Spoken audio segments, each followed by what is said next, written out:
Hello, and welcome to the Opes Wealth Management First Quarter 2023 Markets Discussion. We are here in Menlo Park, the Opes team. I'm Erin Louis. With me today, Mark Duvall and Louis Odette. Setting the stage, the market very seldom returns average returns in a calendar year. Yet 2022, it's not, I don't think, hyperbole to say it was a very unusual year in that you had the worst year for stocks going back to 2008, and the worst year for bonds going back to the 1970s. And then, of course, we finished the year with the explosion of the crypto market and FTX. It's just a nice little cherry on top to end the year for investors.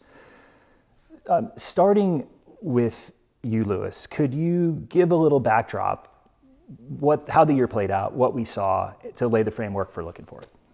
Well, clearly, I think that inflation and the related central bank response in the form of rising interest rates was the big story of 2022. Maybe an honorable mention for geopolitics as well. Yes. But inflation was kind of the big thing. And so that resulted in a double-digit decline in the bond market and a bear market for stocks. And then a sort of compression of asset prices overall, whether you look at big tech companies, whether you look at the housing market, and certainly in the more speculative areas of the market that were all the rage in 2021, whether that be cryptocurrency, special purpose acquisition companies, meme stocks, you name it. That really went away last year. So taking that framework, Mark, how did that translate in terms of client portfolios? Yeah, client portfolios lost value in 2022. We couldn't avoid that. But our portfolios lost less than the comparable indexes. And there's really three reasons why that was the case. One was that we have an alternatives exposure, and where we could and had enough choices, then we were actually overweight in alternatives. And those fell less or were actually positive in 2022. So that definitely helped ameliorate the drop in values. We also have a tilt towards value. And in 2022, large growth stocks were down 29%. Large value stocks were down 7.5%. And so that value tilt really helped to kind of hold up portfolio values for clients. And then finally, we were underweight non-US bonds. And US bonds were down, to Louis's point, 13%. That was a tough year. Non-US bonds were down 19%, mainly due to the rise in the dollar for the first 3 quarters of the year. So those are the main things that kind of helped a little bit in terms of buffering in buffering in 2022. So pivoting to the coming year, change is the one constant in life and the financial markets. And one, though, would have to imagine that many of the trends that we saw that you guys have covered in terms of what happened last year will leak into and be drivers, some more, some less, in the coming year. Louis, could you give maybe the base case of what we think are the most likely outcomes in 2023? Yeah, of course. So I would say, still focus on inflation. But the good news is that all of those central bank efforts seem to have been effective. So we've had some data come in over the past several months that shows that inflation is trending down, even though it remains at elevated levels. So that's very encouraging. And then when you look at the stock and bond markets, valuations there have become, much more reasonable, if not outright compelling. So, you look at bonds, they've got the highest interest rates that we've seen in a decade, pretty much.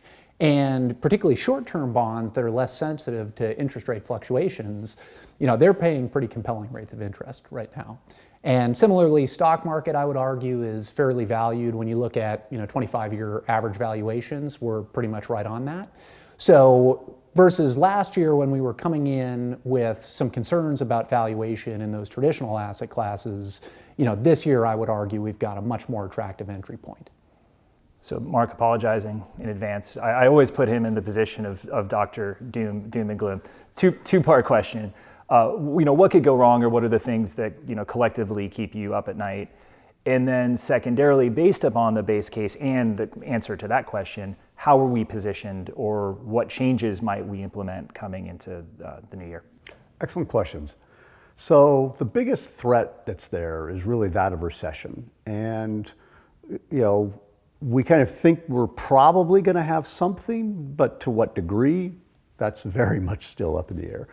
And mainly it's driven by higher interest rates, which slows down spending from companies and from individuals.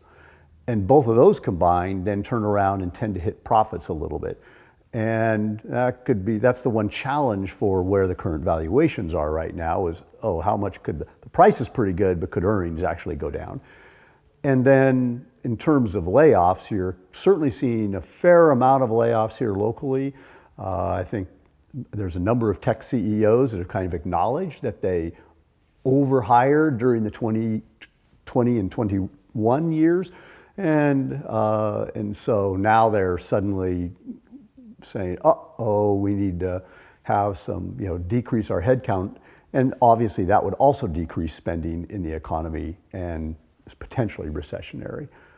When it comes to those considerations, both the positive and negative for the economy, what we're dealing with in the portfolio, we're reducing a little bit out of alternatives because they were the best performing asset class in 2022, and adding a little bit into short-term bonds because, to Lewis's point, interest rates are the highest there, and you're not taking too much interest rate risk. And then we're getting a little bit of hedged equity exposure in large US stocks where we'll get some, close to 9% protection on the downside if in fact we do see that recession. And if the economy turns out to be more or less okay and the stock market rallies, then we get 20% upside before we start to get capped out. Thank you both for sharing your input. Thank you for everyone that joined us. Here is to a happy, healthy, and prosperous 2023, and we look forward to our conversations in the coming quarters.